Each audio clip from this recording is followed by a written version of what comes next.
Hello guys, welcome to this video. इस video में हम क्लास 11th हिस्ट्री का जो चैप्टर 10 है डिस्प्लेसिंग इंडिजिनियस पीपल्स, उसका टॉपिक देखेंगे ऑस्ट्रेलिया। तो इसमें जैसे हमने अमेरिका का वाला पढ़ लिया था अब तक कि अमेरिका में नॉर्थ अमेरिका और साउथ अमेरिका में लोगों के साथ क्या क्या हुआ। स्पेसिफिकली हमने नॉर्थ अमेरिका के बारे में ज़्यादा पढ़ा था। तो अब इस टॉपिक में जानेंगे कि जो ऑस्ट्रेलिया था वहाँ के जो नेटिव्स थे वो स्टार्टिंग में कहाँ से आए, उनका ओरिजिन कैसे हुआ, फिर उनको क्या बोला जाता था, फिर उनके साथ क्या क्या बुरी चीज़ें हुई, फिर ऑस्ट्रेलिया को खोजा कैसे गया, यूरोपियंस कब आए, फिर कौन सी कंट्री के यूरोपियंस आए थे, डच लोग आए थे या फिर ब्रिटिश लोग आए थे या फिर दोनों आए थे, फिर उन्होंने कैसे कंट्रोल करा इस जगह को, कैसा सोचा और इस जगह पे कैसे कैसे लोगों को भेजा और फिर कैसे डेवलपमेंट कराई।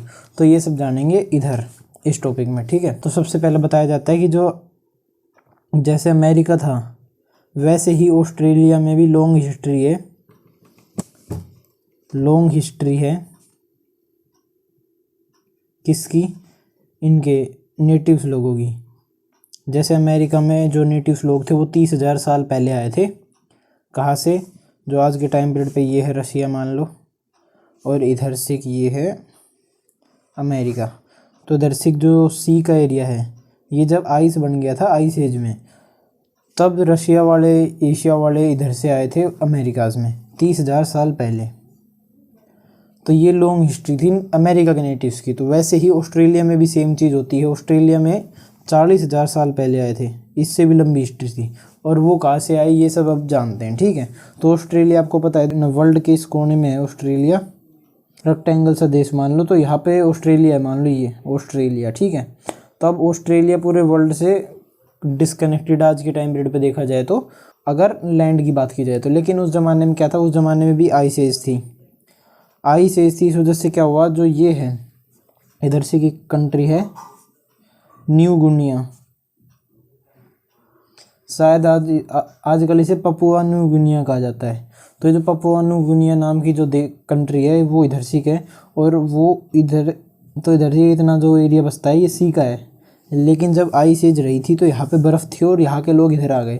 तो इस वजह से जो अमेरिका था वहाँ पे ह्यूमन सेटलमेंट स्टार्ट हो गई, ठीक है। तो अभी जो नेटिव्स लोग इधर आए थे इनको बोला जाता था Aborigines, natives of America, natives of Australia. Australia के नेटिव्स को एबोरिजिन कहा जाता है, ठीक है। और जो नेटिव्स लोग हैं उसको बताया गया, जो नेटिव्स लोग हैं उनका जो ट्रेडिशन है, यानी कि हर किसी का कोई ट्रेडिशन होता है। जैसे हम हिंदूज़ हैं, हमारा कुछ ट्रेडिशंस है कि हमारे ऐसे ऐसे भगवान थे, फिर हम ऐसे ऐसे सिविलाइज हुए, ये सब बातें। मुस्लिम्स हैं उनका अलग ट्रेडिशन है, क्रिश्चियंस हैं उनका अलग ट्रेडिशन है कि भाई हमारे जीसस क्राइस्ट थे वगैरह वगैरह। फिर ऐसे ही हर धर्म के अलग ट्रेडिशन होता है, तो हर धर्म की अलग मान्यताएं होती हैं कि हमारा इवोल्यूशन ऐसे ऐसे हुआ, ठीक है। तो वैसे ही जो नेटिव्स थे इनका भी एक अलग ट्रेडिशन था। इनके अकॉर्डिंग वो स्टार्टिंग से ही ऑस्ट्रेलिया में रह रहे थे, यानी कि वो कहीं दूर से नहीं आए, वो स्टार्टिंग से ही ऑस्ट्रेलिया में थे। नेटिव्स के ट्रेडिशन के अकॉर्डिंग भाई उनके जो स्पिरिट्स थे, स्पिरिट्स यानी कि आत्मा वगैरह, तो उनके जो एंसेस्टर्स के स्पिरिट, उनके जो पुराने ज़माने की आत्मा वगैरह थी, उन्होंने सबको बनाया है। उन्होंने यहाँ पे लैंड बनाया, उन्होंने यहाँ पे ह्यूमंस को बनाया, उन्होंने यहाँ पे एनिमल्स को बनाया, सबको बनाया ऑस्ट्रेलिया में। यानी कि एक टिपिकल जो पुरानी सोसाइटी सोच सकती है वो दिखाया जा रहा है इधर, ठीक है। जैसे हिंदूज़ में हम सोचते हैं कि हमें गॉड ने बनाया है, वैसे ही मुस्लिम्स में भी ये सोचा जाता है और क्रिश्चियंस में भी। तो वही बात नेटिव्स की थी। वो बोले कि हम कहीं से ऐसे ट्रैवल करके नहीं आए, हमें ऊपर से ही भगवान ने बना के भेजा है, ऑस्ट्रेलिया में ही भेजा है। तो ये था उनके ट्रेडिशन में। और उनके ट्रेडिशंस को क्या कहा जाता था, उनके ट्रेडिशंस को कहा जाता था ड्रीम टाइम। कई बार इसे ड्रीम टाइम कहा जाता है और मोस्टली इसे ड्रीमिंग भी कहा जाता है। अगर नेट पे सर्च करोगे तो ड्रीम टाइम सर्च कर लेना या फिर ड्रीमिंग सर्च कर लेना। ऑस्ट्रेलियंस जो लोग हैं, उनके जो नेटिव्स हैं, उनकी हिस्ट्री के बारे में आ जाएगा, ठीक है। तो ये जो ड्रीम टाइम और ड्रीमिंग है ये थोड़ा डिफ़िकल्ट है अंडरस्टैंड करने के लिए, या फिर समझा ही नहीं गया आज तक इसी ढंग से, डिफ़िकल्ट टू अंडरस्टैंड। यूरोपियंस इसे ढंग से समझ नहीं पाए हैं। अब ये ऐसी बात क्यों है, क्योंकि इसमें जो पास्ट है और जो प्रेजेंट है उसके बीच में जो डिस्टिंक्शन है वो ब्लर कर दिया गया है। यानी कि जो इवेंट्स हैं, तो इसमें एक सीक्वेंस में इवेंट्स नहीं बताए गए हैं कि भाई सबसे पहले ये हुआ, पहले ए आया, फिर बी आया, फिर सी आया, फिर डी आया। इसमें ऐसी बहुत सारी स्टोरीज़ हैं नेटिव्स के पास। अब उन्हें पता नहीं है यूरोपियंस को कि भाई पहले ए हुआ था या फिर पहले बी हुआ था, सी हुआ था, तो इस वजह से जो पास्ट और प्रेजेंट है उसके बीच का डिस्टिंक्शन ब्लर्ड है। जैसे कि आज के टाइम पीरियड पे ई चल रहा है तो डी पास्ट है या फिर ए पुराना वाला पास्ट है, कौन सा ज़्यादा पास्ट है, उनका जो डिस्टिंक्शन है वो नहीं पता हमें ड्रीम टाइम वगैरह में, ठीक है। तो ये बताया गया है। फिर बोला गया है कि जो नेटिव्स थे ऑस्ट्रेलिया में, कितने नेटिव्स थे, तो लगभग 300 350 से लेके 750 नेटिव्स बताए जाते हैं। 350 से 750 नेटिव्स नहीं, मतलब नेटिव्स की ट्राइब्स, यानी कि अलग अलग ट्राइब्स होती हैं, तो वैसे ही 350 से लेके 750 ट्राइब्स के आसपास थी ऑस्ट्रेलिया में। बहुत सारी साइट्स पे देखोगे तो 600 एक्यूरेट बताया जाता है, लेकिन एनसीईआरटी में 350 750 है। और हर एक की अलग लैंग्वेज है, हर एक की यूनिक लैंग्वेज है, यानी कि लगभग 600 लैंग्वेज होंगी ऑस्ट्रेलिया में उस टाइम पीरियड पे। और आज के टाइम पीरियड पे 200 बोली जाती हैं, 200 स्पोकन नाउ, यानी कि नेटिव्स की जो लैंग्वेज है वो आज भी बोली जाती हैं ऑस्ट्रेलिया में, ठीक है। फिर बताया जाता है कि एक और ग्रुप है इंडिजीनियस पीपल्स का, यानी कि वो लोग जो कि यूरोपियन से पहले से रह रहे थे ऑस्ट्रेलिया में। एक अलग ग्रुप है इन 350 750 से, एक अलग ग्रुप है इंडिजीनियस ट्राइब्स का, जो कहाँ पे रहता है, ऑस्ट्रेलिया की नॉर्दर्न पार्ट में रहता है, और इसका नाम है टोरेस स्ट्रेट आइलैंडर्स। तो ये एक इंडिजीनियस ट्राइब है, इसका नाम है टोरेस स्ट्रेट आइलैंडर्स, और ये 350 और 750 लोगों की जो ट्राइब थी अलग अलग, इनसे अलग है, इनसे हटके क्यों है, क्योंकि इन्हें एबोरिजिन नहीं माना जाता। एबोरिजिन मतलब वो लोग जो कि ऑस्ट्रेलिया के ओरिजिनल नेटिव्स हैं, यानी कि जो 40,000 साल पहले आए थे इधर, वो तो 40,000 साल पहले ये नहीं आए थे, ये बाद में आए थे। अभी कितने साल बाद में आए थे ये हमें नहीं पता। तो ये बताया गया है ये जो एबोरिजिन है जो कि 40,000 साल पहले आए थे ओरिजिनल नेटिव्स, उनसे थोड़े से अलग हैं, इनकी अलग रेस है। जैसे इनकी रेस 1 है और इनकी रेस 2 है, इनकी रेस डिफरेंट है। ये जाके यूरोपियंस ने देखा तो बोले कि ये अलग है, ये बाद में आए हैं, ठीक है। तो बताया गया इनकी पॉपुलेशन आज के टाइम पीरियड पे 2005 में इनकी पॉपुलेशन थी 2.4% ऑस्ट्रेलिया की, ठीक है, यानी कि एक अच्छा खासा मार्जिन होल्ड करते हैं पॉपुलेशन में। फिर बताया गया कि जो ऑस्ट्रेलिया है, ऑस्ट्रेलिया वो स्पार्सली पॉपुलेटेड है। स्पार्सली पॉपुलेटेड यानी कि बहुत कम पॉपुलेशन है उधर, खुले खुले ज़मीनों में रह रहे हैं। जैसे इंडिया है उसे बहुत ही क्लोजली पॉपुलेटेड बोलेंगे कि बहुत भीड़ वाला एरिया है इंडिया। क्यों है? क्योंकि इंडिया में पॉपुलेशन ज़्यादा है और जगह कम है और लैंड कम है। पॉपुलेशन ज़्यादा, लैंड कम। लेकिन जो ऑस्ट्रेलिया है वहाँ पे लैंड ज़्यादा है। ऑस्ट्रेलिया अगर आपको पता हो तो वर्ल्ड की 6th लार्जेस्ट कंट्री है, लेकिन वहाँ पे पॉपुलेशन कम है, तो इसलिए ये एक स्कार्सली पॉपुलेटेड कंट्री है। और ये आज के टाइम पीरियड पे भी इतनी स्कार्सली पॉपुलेटेड है कि जितने भी टाउन्स हैं आज के टाइम पीरियड पे ऑस्ट्रेलिया में, यानी कि जहाँ पे लोग रहते हैं मोस्टली, तो वो टाउन्स कोस्टल एरिया पे हैं। कोस्टल एरिया पे क्यों हैं? इसके 2 बड़े कारण हैं। एक बड़ा कारण ये है कि भाई जो बाकी का एरिया है वो डेजर्ट है। जो सेंट्रल ऑस्ट्रेलिया है वो मोस्टली डेजर्ट है, सेंट्रल और वेस्टर्न ऑस्ट्रेलिया, तो ये डेजर्ट का है, इसलिए डेजर्ट में तो टाउन्स बनेंगे नहीं, इसलिए उधर कोई नहीं रहता। और फिर दूसरा कारण ये है, कोस्टल एरिया में ब्रिटिशर्स आ गए थे, फिर उन्होंने देखा अंदर तो डेजर्ट है, इधर ही टाउन बना लेते हैं। तो ये 2 बड़े कारण थे, ठीक है। फिर उसके बाद हिस्ट्री बताएगी कि लोग कैसे आए यूरोपियंस। तो बताया गया जो 1606 था, 1606 में जो डच हैं, डच लोग यानी कि जो नेदरलैंड के लोग हैं,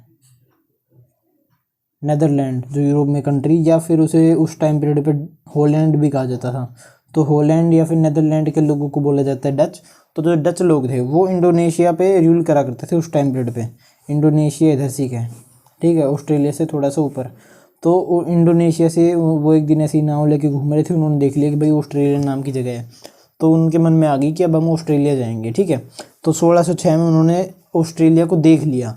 फिर 1642 तक उन्होंने बहुत सारे प्रयास करे और एक सक्सेसफुल प्रयास किया किसने? तस्मान ने। तस्मान डच का एक बंदा था, डच लोगों का, जो कि एक सी फारर था, यानी कि एक समुद्री जीव था यानी कि एक समुद्र पे दूर दूर तक सफ़र करने वाला बंदा था, जैसे कोलंबस हो गया, जैसे नाव बढ़िया चलानी होती है और उसको दूर दूर जाना पसंद हो, तो वैसे ही तस्मान एक डच ट्रैवलर था और वो निकल पड़ा ऑस्ट्रेलिया के पास कि अब तो मैं ऑस्ट्रेलिया पहुंच के रहूँगा। तो ऑस्ट्रेलिया के साइड में दर्सी के आइलैंड, जैसे ये ऑस्ट्रेलिया है तो दर्सी के आइलैंड है, जिसे बोला जाता है तस्मेनियन आइलैंड आज के टाइम पीरियड पे। तो तस्मेनियन आइलैंड पे पहुंच गया, जिस वजह से तस्मान के ऊपर ही पड़ गया, उसका नाम तस्मेनिया। ठीक है, तो तस्मेनियन आइलैंड यहाँ पे है, वहाँ पे 1642 में डच का बंदा पहुंच गया तस्मान। फिर उसके बाद बताया गया है कि बहुत सारे 100 सालों तक कोई नहीं आया ऑस्ट्रेलिया में। फिर 1770 में कौन पहुंचा? James cook. जेम्स कुक कहाँ पहुंच गया? जेम्स कुक एक ब्रिटिशर्स का बंदा था, ब्रिटिशर्स यानी कि ब्रिटेन वाले। तो जो ब्रिटेन वाले थे उनका बंदा था James cook, captain James cook नाम से सुना होगा आपने अगर।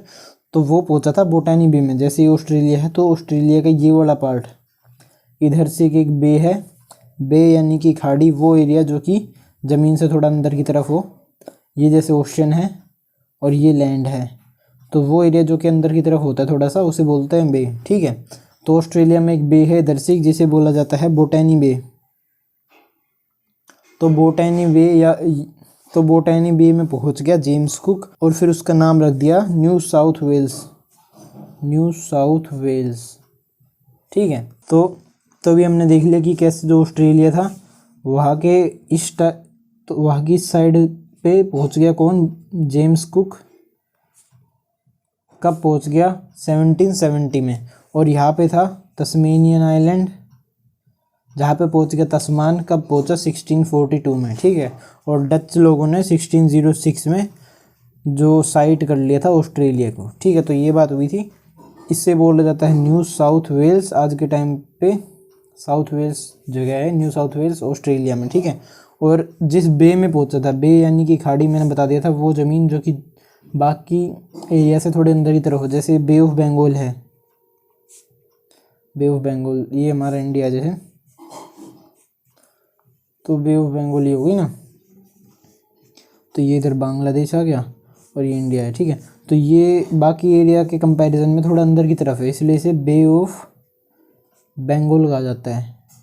अगर ये ऐसे स्ट्रेट होता तो इसे बे ऑफ बंगाल नहीं कहा जाता, लेकिन ये पूरी ज़मीन थी इधर, फिर ये एकदम अंदर जाता है और फिर ये यहाँ से बाहर आ जाता है, यानी कि एक खाड़ी बन गई है, बे बन गई है। तो वैसे ही बे किसी भी उस ज़मीन को कहा जाता है जो थोड़ी अंदर की तरफ हो बाकी एरिया कंपैरिजन में। ठीक है, तो वैसे ही बोटानी बे नाम की जगह थी, बोटानी बे, जहाँ पे पहुँच गया James cook, captain James cook, Britishers का बंदा।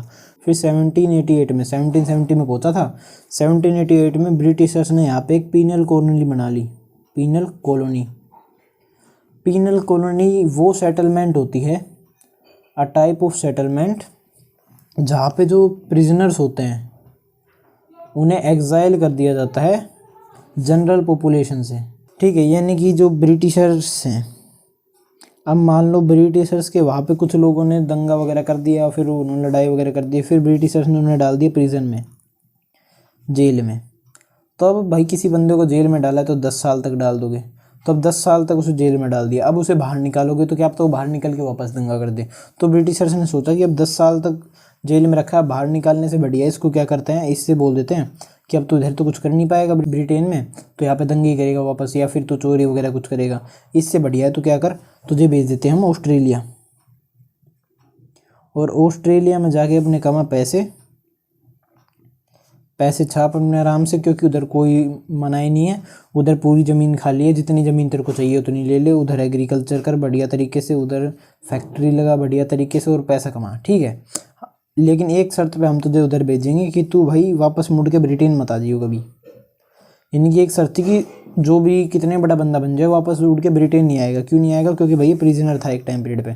यानी कि एक पीनल कॉलोनी बना ली जहाँ पे जितने भी क्रिमिनल लोग हैं, यानी कि किसी ने भाई रेप कर रखा है उसे भी ऑस्ट्रेलिया में भेज देंगे, किसी ने मर्डर कर रखा है उसे भी ऑस्ट्रेलिया में भेज देंगे, किसी ने भाई चोरी चकारी कर रखी है उसे भी ऑस्ट्रेलिया में भेज देंगे। यानी कि जितने भी क्रिमिनल बंदे हैं वो ऑस्ट्रेलिया में भेज दिए। ठीक है, तो इस तरीके को बोला जाता था पीनल कॉलोनी। और फिर सिडनी जगह पे भेजने लग गए। ऑस्ट्रेलिया में एक जगह बना दी सिडनी, इधर सी के शायद, तो उधर भेजने लग गए, उसे पीनल कॉलोनी बना दिया। ठीक है, फिर बताया गया है कि अब ये जो इंटरेक्शन होगा, इंटरेक्शन किन के बीच में, जो नेटिव्स लोग थे जो पहले से ऑस्ट्रेलिया में रहते जिन्हें एबोरिजिन बोला जाता है, और जो ब्रिटिशर्स लोग हैं जिन्हें की प्रिजन से भेजा गया है, जो जेल से छुट के कैदी आए हैं ऑस्ट्रेलिया में, वो यानी कि जो यूरोपियंस ही बोल दो। ठीक है, तो अब ये जो यूरोपियंस है और ऑस्ट्रेलिया के नेटिव्स हैं, इनके बीच में जो इंटरेक्शन होगा आपस में मेल मिलाप, तो बिल्कुल सिमिलर सा है जैसा नॉर्थ अमेरिका में हुआ था, जैसे साउथ अमेरिका में हुआ था, ठीक है। यानी कि स्टार्टिंग में यूरोपियंस के साथ नेटिव्स फ्रेंडली नेचर में थे, फिर उसके बाद उन्होंने यूरोपियंस ने अपना रंग दिखा दिया, फिर नेटिव्स की लड़ाई होने लग गई उनके साथ, फिर नेटिव्स का बुरा हाल कर दिया। तो ये सेम चीज़ हुई ऑस्ट्रेलिया में। बेशक ही ऑस्ट्रेलिया 300 साल बाद डिस्कवर किया गया हो, यानी कि जो वो था, क्या कहते हैं, अमेरिका था। अमेरिका को तो भाई 1492 में डिस्कवर कर लिया था, ठीक है।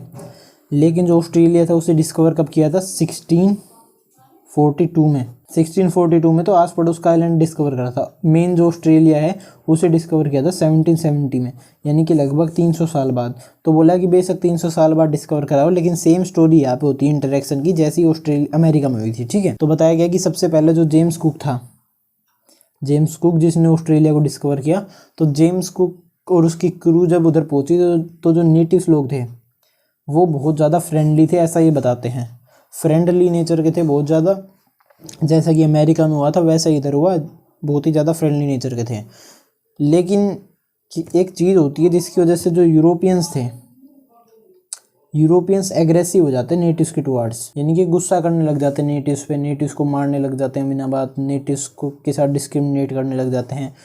तो ये चीज़ क्या थी, जिस एक टर्निंग पॉइंट था ऑस्ट्रेलिया की हिस्ट्री में, वो क्या था कि भाई जो जेम्स कुक था, कैप्टन जेम्स कुक, तो ये कैप्टन जेम्स कुक एक बार कहा गया हवाई के आइलैंड पे गया। हवाई आइलैंड मैंने बताया था, जैसे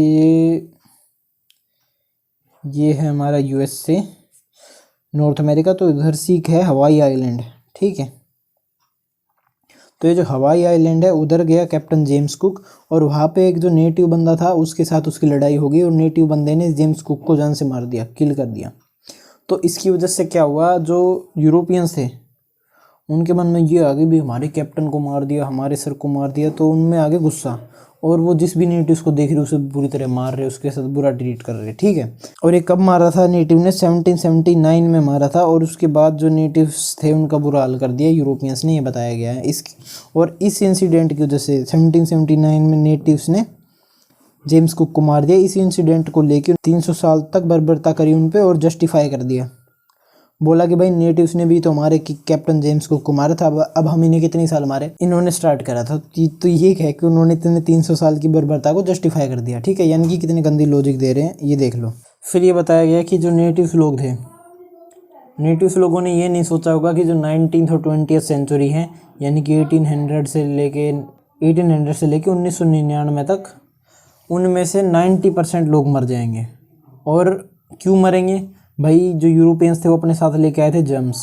कौन से जर्म्स? स्मॉल पॉक्स के जर्म्स, जिसकी वजह से जो नेटिव्स थे उनमें इम्यूनिटी नहीं थी और बहुत सारे मर जा रहे थे। तो एक तो जर्म्स की वजह से मर जाते थे, फिर एक किसकी वजह से भाई? नेटिव्स जो यूरोपियन लोग हैं वो आते इनकी ज़मीन खोस लेते थे, इनके जितने भी रिसोर्सेज थे वो खोस लेते थे। तो अब ना उनके पास ज़मीन है, ना उनके पास खाने पीने के लिए रिसोर्सेज हैं, तो वो कैसे ज़िंदा रहेंगे? तो कुछ इसलिए मर जाते थे, फिर और किस लिए मरते थे? बैटल्स में मर जाते थे, इनके आपस में लड़ाई भी होती थी नेटिव्स की और यूरोपियंस की। तो इन सब चक्करों में 90% नेटिव्स मर गए। ऑस्ट्रेलिया के भी सेम टू सेम यही चीज़ हुई थी अमेरिकाज में, तो वही सेम चीज़ हुई ऑस्ट्रेलियाज में, ठीक है। 200 साल में सारे लोग मार दिए इन्होंने, यूरोपियंस ने, ठीक है, 90%, ठीक है। फिर बताया गया कि जैसे जो ब्राज़ील था, तो आपको पता हो तो ब्राज़ील एक टाइम पीरियड पे पुर्तगीज़ लोगों की वो थी कॉलोनी, ठीक है। आज भी अगर आप देखोगे तो ब्राज़ील में जो मोस्टली यूरोपियंस है वो पुर्तगाल कंट्री के ओरिजिन से हैं, और उधर की जो नेशनल लैंग्वेज है वो भी पुर्तगीज़ है, ठीक है।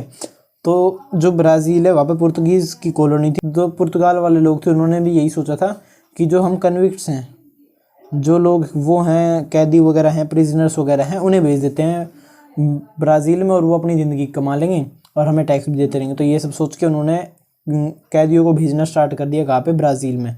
अब इसकी वजह से क्या हुआ, कैदी तो भाई अपनी आदत से मजबूर, वो रेपिस्ट थे, मर्डरर थे, थीफ थे, तो इनकी वजह से इनमें था एक वायलेंट नेचर, लड़ाई वगैरह का नेचर था इन कन्विक्ट्स में। तो इन्होंने जाते उधर लड़ाई करनी स्टार्ट कर दी, किन के साथ? नेटिव्स के साथ। तो नेटिव्स और उनकी बहुत लड़ाई हुई, जिसकी वजह से पुर्तगाल वालों ने बंद कर दिया ये चीज़ कि भाई अगर ऐसे बेचते रहे तो उधर तो युद्ध स्टार्ट हो जाएगा। लेकिन जो ब्रिटिशर्स थे वो थे निकम्मे, उन्होंने इनसे कुछ सीख नहीं ली ब्रिटिशर्स ने। ब्रिटिशर सोचा कि लड़ाई होती रहेगी तो होती रहेगी, हमें क्या है, वो लड़के अपने जीत जाएंगे ब्रिटेन वाले, हम सपोर्ट दे देंगे और फिर हमारा कंट्रोल बन जाएगा उधर। ब्रिटिशर्स ने ये सोचा। ब्रिटिशर्स ने क्या करा, अमेरिका में भी यही चीज़ अपनाई। वो तो अमेरिका जाके इंडिपेंडेंट हो गए 1776 में, जब ये चीज़ रुक गई, ठीक है। फिर उन्होंने यही चीज़ कहाँ पे अपनाई, ऑस्ट्रेलिया में। तो ऑस्ट्रेलिया में ये चीज़ अपनाई, तो ऑस्ट्रेलिया में उन्होंने बोला कि भाई जितने भी कैदी लोग हैं हमारे ब्रिटेन के, उन सबको भेज दो, ब्रिटेन वालों को, और फिर उनसे ये कह दो कि तुम्हें ज़िंदगी में कभी ऑस्ट्रेलिया से वापस नहीं आना, उधर जाके अपनी फ्री लाइफ जियो, कोई तुम्हें कुछ नहीं कहेगा, लेकिन वापस मत आ जाना वरना बहुत मारेंगे। तो जो ब्रिटेन वाले थे उन्होंने भेज दिया कैदियों को, जो प्रिजनर्स थे उन्हें, ठीक है। अब प्रिजनर्स अपनी आदत से मजबूर, वो रेपिस्ट्स थे, मर्डरर्स थे, थीफ वगैरह थे, तो अब उनमें जो वायलेंट नेचर था वो था। तो अब वापस तो जाना नहीं है, इधर अपनी खुली ज़िंदगी मिल गई ऑस्ट्रेलिया में। तो अब कैदियों ने सोचा कि अब कोई रोकने टोकने वाला है नहीं, तो जो नेटिव्स लोग हैं इनकी लाइफ की किसको फिक्र, इन्हें मारो और इनकी ज़मीन ले। तो वो यही करने लग गए, नेटिव्स उनकी ज़मीन खींचने लग गए और कोई हेजिटेशन नहीं करी उनकी ज़मीन खोसने में, और फिर उस पर आराम से बैठ के कल्टीवेशन स्टार्ट कर दी, ठीक है। फिर जो ऑस्ट्रेलिया था, हमने ये देख लिया कि कैसे यहाँ पे भी जो मोस्टली पॉपुलेशन है वो यूरोपियंस की है, और इन्होंने कितने सारे अत्याचार करे नेटिव्स लोगों पे, ठीक है। तो अब ऑस्ट्रेलिया में बताया गया है कि जो इकोनॉमिक डेवलपमेंट थी, कि ऑस्ट्रेलिया अंडर डेवलप्ड से डेवलप कैसे बन गया आज के टाइम पीरियड पे, वो कैसे हुई। तो सेम टू सेम जैसे अमेरिका में हुई थी वैसे इधर हुई। कैसे भाई, बहुत सारी एग्रीकल्चर की ज़मीन बना दी एग्रीकल्चर की, ठीक है। और एग्रीकल्चर भी अमेरिका में जैसे वीट वगैरह का होता था, वैसे इधर भी वीट वगैरह का एग्रीकल्चर स्टार्ट कर दिया। फिर इधर माइनिंग स्टेशंस वगैरह बना दिए ताकि रिसोर्सेज निकाले जा सके और फिर उनसे पैसा कमाया जा सके। फिर इधर जैसे कि और चीज़ हो गई, जैसे कि एनिमल हस्बेंड्री यानी कि जानवरों को पालना ताकि उनसे कुछ पैसा कमाया जा सके, जैसे कि सीप फार्म्स खोल दिए इधर बड़े बड़े से। फिर उसके बाद इधर वाइन यार्ड्स खोल दिए, फिर इधर वाइन यार्ड्स वगैरह बना दिए ताकि यहाँ पे वाइन वगैरह बनाई जा सके, जिसे महंगे प्राइस पे यूरोप वगैरह में बेच देंगे, फिर पैसे कमा लेंगे। तो इन सब चीज़ों की वजह से जो ऑस्ट्रेलिया है यहाँ पे प्रोस्पेरिटी आ गई, अमीरी आ गई, ठीक है। और फिर ये देश डेवलप हो गया। फिर उसके बाद एक टाइम आया कि ऑस्ट्रेलिया था, उसमें जितनी भी स्टेट्स वगैरह थी, अलग अलग जितने भी टाउन्स वगैरह थे, वो सब यूनाइट हो गए कि भाई हम ऑस्ट्रेलियंस हैं, सो कॉल्ड ऑस्ट्रेलियंस। तो फिर उन्होंने सोचा कि अब हम एक नई कैपिटल बना लेते हैं। बहुत साल हो गए पुरानी कैपिटल में रहते हुए, उस टाइम पीरियड पर शायद सिडनी होगी कि कैपिटल, क्योंकि स्टार्टिंग में वही टाउन बना था। तो न्यू कैपिटल बनाने की उन्होंने सोची कब, 1911 में। यही सेम टाइम था, अगर आपने नोटिस किया हो तो 1911 में इंडिया जो था, ब्रिटिश इंडिया, उसमें भी नई कैपिटल बनाई गई थी। कैसे, जो पुरानी कैपिटल थी कैलकाटा यानी कि आज के टाइम पीरियड पे कोलकाता, ठीक है। जो पुरानी कैपिटल थी उससे चेंज करके 1911 में किंग जॉर्ज 5 आया था, जिसने कि दिल्ली में कन्वर्ट कराई थी हमारी कैपिटल। तो 1911 में ही हुआ था ये सब। तो वही सेम चीज़ होती है ऑस्ट्रेलिया में। 1911 में इन्होंने सोचा ब्रिटेन वालों ने कि यहाँ पे भी नई कैपिटल बनानी चाहिए। तो बहुत सारे नेम सजेस्ट किए गए कि भाई कैपिटल का नाम क्या होना चाहिए। तो एक कैपिटल का नाम निकल के आता है वूल व्हीट गोल्ड यानी कि कैपिटल का नाम था वूल व्हीट गोल्ड। क्यों? क्योंकि भाई उधर वूल सीप फार्म्स जो थे, उधर से उनके पास वूल आता था, वीट की खेती करते थे और माइनिंग से गोल्ड निकालते थे। यानी कि हमारी देश की इकोनॉमी इस पे चल रही है, तो क्यों ना कैपिटल का नाम भी रख दें। अब ये इतना सिली नाम इसलिए आया क्योंकि उधर कौन रह रहे थे, उधर रह रहे थे प्रिजनर्स कौन थे भाई, मर्डरर्स वगैरह। उनके पास एजुकेशन तो थी नहीं, तो ऐसे ऐसे नाम ही सजेस्ट कर रहे थे। फिर कोई पढ़ा लिखा आदमी था, उसने सजेस्ट करा कि हम कैनबेरा नाम रख देते हैं।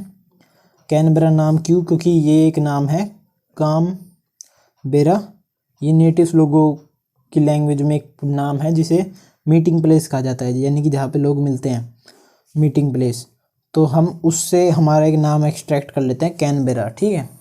तो ये एक पढ़ा लिखा आदमी था, उसने ये नाम दिया ऑस्ट्रेलिया में, फिर इसको कैपिटल बनाया गया और आज के टाइम पीरियड पे भी यही कैपिटल है, ठीक, ऑस्ट्रेलिया की, ठीक है। फिर उसके बाद नेटिव्स की थोड़ी सी कंडीशन बताई गई है कि बाकी सब अत्याचार तो हो रहे थे, लेकिन अब आपने एक नोटिस की वो चीज़, जो अमेरिका था, अमेरिका में नेटिव से खेती कराई, लेकिन नेटिव्स ने मना कर दिया।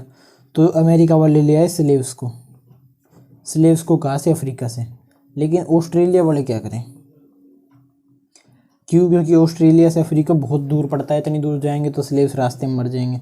तो अब इधर नेटिव से खेती करानी पड़ेगी, या तो नेटिव से, या फिर जो वो हैं क्या कहते हैं, जो यूरोपियंस है वो खुद करेंगे, या फिर एक ऑप्शन आता है कि आसपास के जो देश हैं, जैसे कि चाइना हो गया, इंडिया हो गया, या फिर जो साउथ ईस्ट नेशंस हैं जैसे कि इंडोनेशिया, पपुआ न्यू गिनिया वगैरह वगैरह, मलेशिया वगैरह वगैरह, तो इनसे लेबर को ले आया जा सके। तो अब इंडिया वाले बहुत ही रिवोल्टिव टाइप के थे, लड़ाई कर देते थे, तो भाई वो सोचे इंडिया से तो नहीं मंगा सकते, तो जो चाइना था उनके लिए एक प्रेफर्ड ऑप्शन था, क्योंकि चाइना वाले सस्ते में काम करने को तैयार थे, चीप लेबर बना देते थे। कैसे? क्योंकि भाई उस टाइम पीरियड पे भी चाइना की पॉपुलेशन वर्ल्ड में बहुत ज़्यादा थी, और आज के टाइम पीरियड पे भी चाइना की पॉपुलेशन वर्ल्ड में बहुत ज़्यादा है, तो वहाँ पे सस्ती लेबर मिल जाती थी सस्ते में काम करने के लिए, तो चाइना वालों को भड़लाते थे जहाज़ों में, यहाँ पे अपने सस्ते में काम करा लेते थे। लेकिन उससे पहले नेटिव से काम कराया करते थे।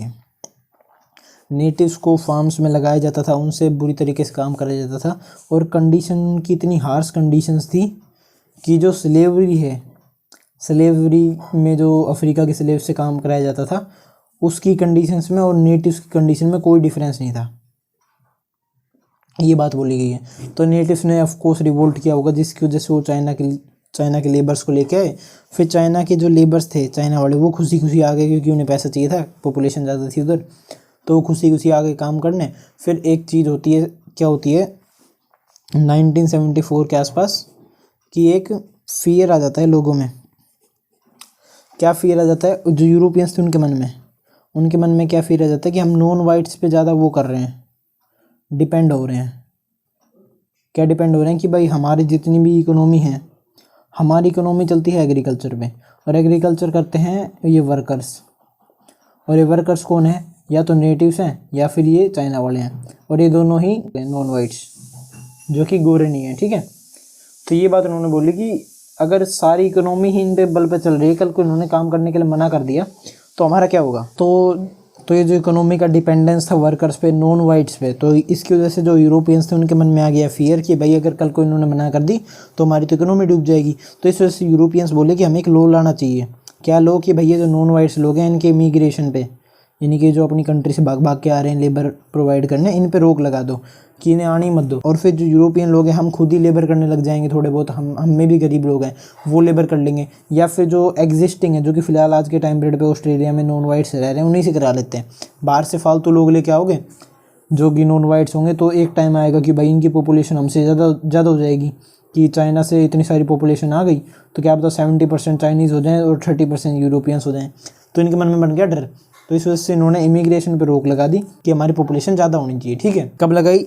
1974 में। तो इस वीडियो में हमने ऑस्ट्रेलिया के बारे में जान लिया, उनके नेटिव्स की कंडीशन के बारे में, वो ऑस्ट्रेलिया की खोज कैसे हुई, फिर ये जो फियर वगैरह था यूरोपियंस के मन में, ये सब, और फिर ऑस्ट्रेलिया की इकोनॉमिक डेवलपमेंट। तो अगर आपको वीडियो अच्छी लगी हो तो लाइक से सब्सक्राइब कर देना। Thank you.